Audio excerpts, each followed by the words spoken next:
Welcome back to Jujutsu Kaisen Anime Review, episode number 5.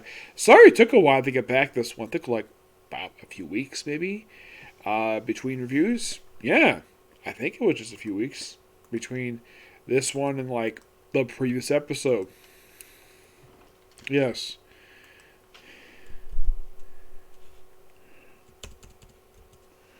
Which came out. Oh, actually, wait, it was actually started this month, but actually, it's been like, wow, 2 weeks. It had something. Why did the last review of this one 2 weeks ago?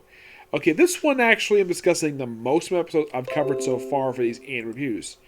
Now, unlike the first few, which have like five, first couple's five, three was like two, and then the last one was one. This was discussing 8 episodes. I'm discussing for the anime purposes the longest arc adapted for the anime. The Kyoto Exchange, I think it's known as the Kyoto Exchange. It's called Kyoto Goodwill event, but it's basically exchange event mostly. Mostly put for this one, it's the reason why it's so lengthy because there's actually a fight, a really big fight. There's actually a series of several fights. This whole thing. Plus, we go into a few characters' backstories. Like, for example, we go into Maki's backstory, where she, of course, they revealed that she actually left the clan so she could do her own thing, which everybody kind of knew that. And also the fact that, when she came back, she wants to be the new head of the clan. And the current head is like, good luck. Yep, and they reveal the whole perfection stuff related to the clan itself, which, wow, it is severely outdated. And basically the people who run it are complete sexist. Yes, where if a person is born a woman, they're basically, if they don't have cursed powers, they're deemed pretty much a low-level servant. They're pretty much not considered to be a person. I'm like, wow, that is such backwards thinking. Yeah, that is like, what is this, the Dark Ages, where people didn't have much rights? That's apparently how they were treated. Maki left, and they do show in the flashback where she was younger, she didn't wear her glasses. She didn't wear glasses until just before she left, and apparently the reason why her younger sister became a Jujutsu sorcerer, because she was forced to, because her sister left. That was the reason why. Yep. And as far as I can tell, I think they go a little bit into Toto's backstory a little bit, where it feels the reason why he asked that question, what's that woman you like? And of course, when he meets up with Icho, he's like, he gets a very similar answer to him, where he's like, oh, I like women with big butts. Like, what the heck? Yeah. And apparently the way Toto treats him now is that once he revealed that, basically they act like brothers. And apparently Nucho says middle school, which makes no freaking sense at all. Though Toto does teach, apparently, despite the fact that they show him actually fighting in the episode, which of course was set up by the principal of the Kaito school, which by the way, this guy is voiced by Kyle Herbert. Yes, the second of 3 characters. Which, this is probably the second oldest character he's probably voiced in ever in anime I can think of.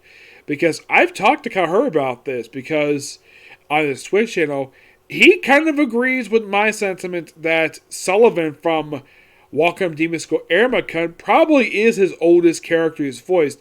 This old man here is probably at the basically second or third oldest he's ever voiced. Youngest is probably... Actually, I'm not really sure what could be the youngest one. It could be anybody. Could be Suxi Isaac. He's like 100 years old. But in the case of Sullivan, he's like 1,000. In the case of this old man, he looks like presumably to be in his, based on his age, I'd say the guy is pushing 90 or at least 100. Despite the fact when they show him actually doing some action, he carries around like a box. Like, what the heck is this box? Is it a flute? Is it a violin? No, it's an electric guitar. He uses it in later episode where he hooks up to himself Apparently, he's his own amp, and he uses it. I'm like, wow, since when is this old man a freaking rock star? He can wear a t-shirt under his, like, Komodo, which I found to be so hilarious. If I get a chance to talk to Carver about this, I will talk to him about this character and how hilarious he is, despite the fact he really doesn't like the Setsunu's vessel very much. He at least is quite hilarious. And here's the weird thing about Setsuna, the guy who's pretty much almost the main bad villain in this whole series. Despite the fact we get few allusions to him, there's no physical appearance by him this whole arc. Like, the main character doesn't transform into him at all. No, he basically used curse energy the whole time, which I thought that was interesting because generally, every time he's shown up, usually he's shown up in some way, shape, or fashion. Either there's like a mouth on Ichigo's face. Here, no. There's some images of him. You see a picture of him, but does he speak? No. Which I found that to be interesting to say the least for this arc. Yes, so they pretty much set up their own particular thing. Their task for this event is for this team to take out a cursed being. And apparently the teams are allowed to fight each other. And these are your pairs. Well, aside from Ichigo and Todo, you also have Maki fighting first the useless woman who's got a katana, which she steals and later fights her own sister, who uses a freaking revolver and beats her pretty easily. Panda, yes, Panda, the great awesome character is Panda, fights a wooden android who is a puppet controlled by another Jutsu sorcerer from like miles away. Yeah, this is a pretty awesome fight that basically goes to the school grounds, which I found to be so hilarious. And apparently Panda, we actually a little bit about him this arc. Well, apparently he has 3 cores. And these 3 cores, basically the primary core, which is him, and his other 2 cores are referred to as his siblings. There is the gorilla, his brother, and his bashful older sister, which is like a son. They don't identify exactly what the heck this is. And he seemed like transform into like a gorilla. Basically, like apparently the gorilla's like use regular fingers. It burst right through the panda's stuff and basically beat the crap out of the wooden android. I think his name is Madrum. I think his name is so hilarious. I love this character, Panda. He's so funny. Even though he seems like a veteran, I don't think he's been around very long. He's probably been around for maybe a decade, but he seems like he's been around for like 100 years. Like someone who's an expert in this stuff, but he is such a fun character. Yes. Like, if there's merchandise of this guy, I will buy it because he's such an adorable character. I like Panda. He's a great character. And here's the thing, if you listen to his voice, you might think, is that Kyle Herbert voicing him? No, it is not Kyle Herbert, which I found to be quite interesting. Yeah, Panda is not voiced by Kyle Herbert, which, given the way the voice is, you think it's Kyle Herbert. But let's see, who does voice Panda? Panda is voiced by Matthew David Rudd, who sounds very similar to Kyle Herbert, but this is not Kyle Herbert. Which I'm like, that's interesting. Yeah, as far as I can tell, there's no real explanation of why this character sounds like him.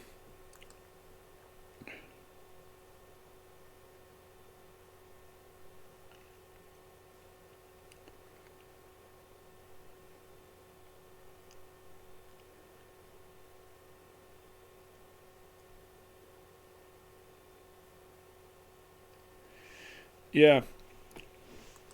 And of course, well, yeah, the word guy, where he puts basically the useless girl asleep by basically using someone else's phone. It's like, hey man, it's like, hey, this is useless, whatever. And he says one word, sleep. And she falls asleep. And she's asleep for the rest of the arc, which is so funny. The fact that it's like this. Yeah, it's so funny. I believe her name is... No, it's not Momo.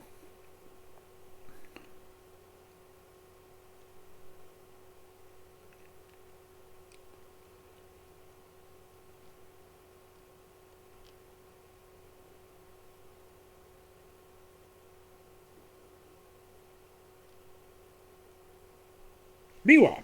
Yeah, Miwa.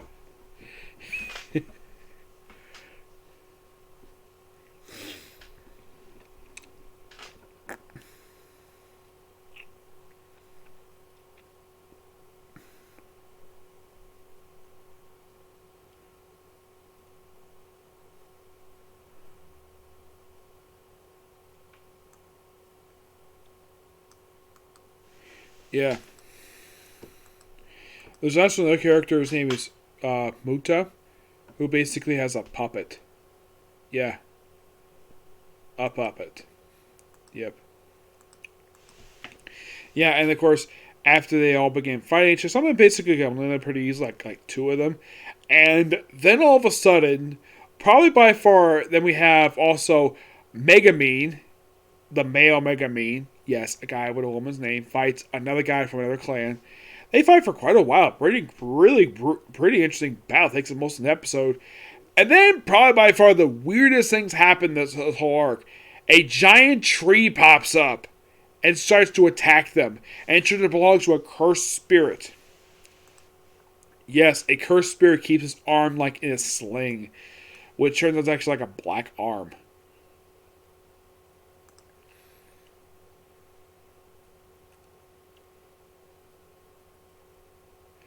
Hananami. And this, I think, is quite weird about this guy. Clearly, look at this guy. It's a guy. For some reason, he sounds like a woman. Well, that's because his voice actor is a woman, which is quite weird to say the least.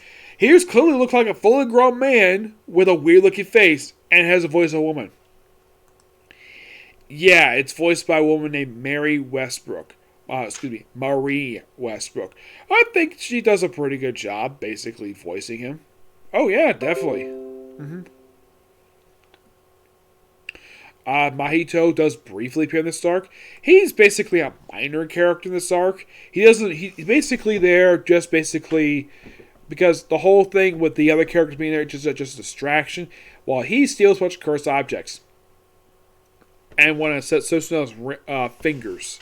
One of his many fingers. Yes. Excuse me. And at one point, we eventually have them. We have Megamine leading them to Juto and Toto, where they debut a new move for Juto, where he debuts the Black Flash. And you're thinking, excuse me, Black Flash? You mean the character from DC Comics that basically is the Grim Reaper? Well, not necessarily, just has the same name. But it's a similar dark-like effect. Mostly put, it's a big, powerful punch. That Toto basically says to Judo that if you don't perform the move, I will not help you. And it takes him a bit, but he does eventually finally do it after being slapped by him twice, both cheeks. Like, okay, they calm me down.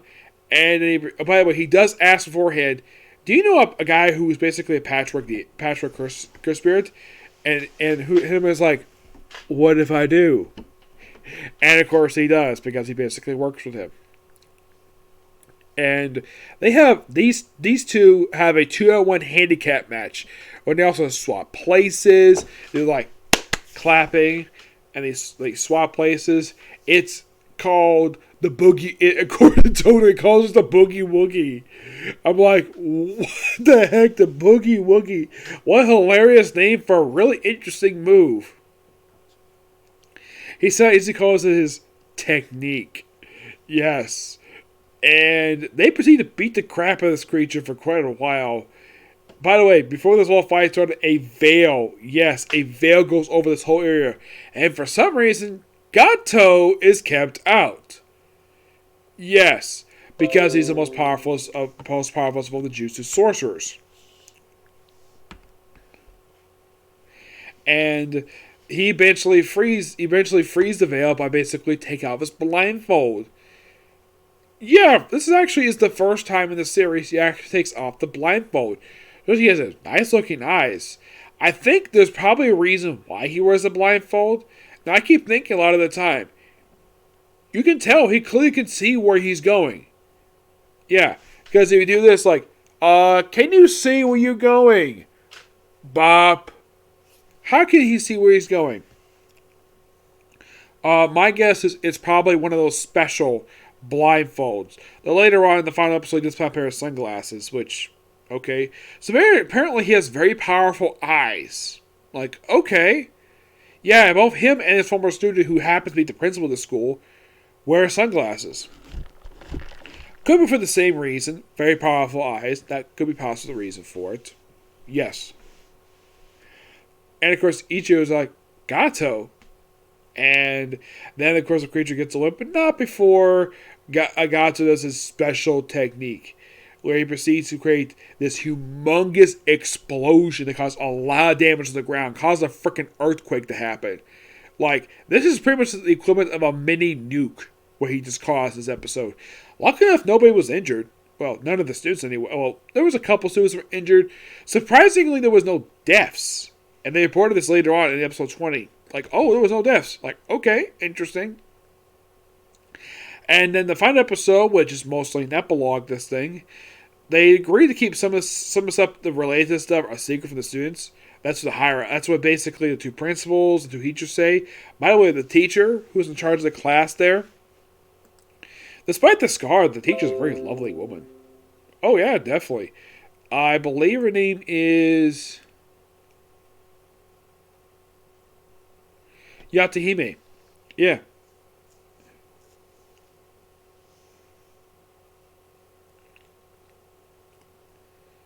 Yeah.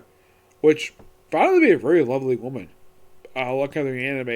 I mean, yeah, she's got a scar across her face, but seems like a very beautiful woman. Despite the scar. She doesn't surprisingly do anything this arc. The old man, like the principal of the school, Principal Kaito, he's...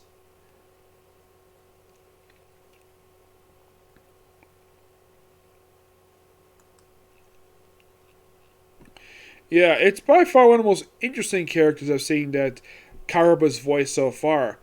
And, like, I don't think he's going to appear in the very next arc. I don't think he is. No, I'm not sure if he is or not. I highly doubt it, but it'd be kind of surprising if he actually did appear.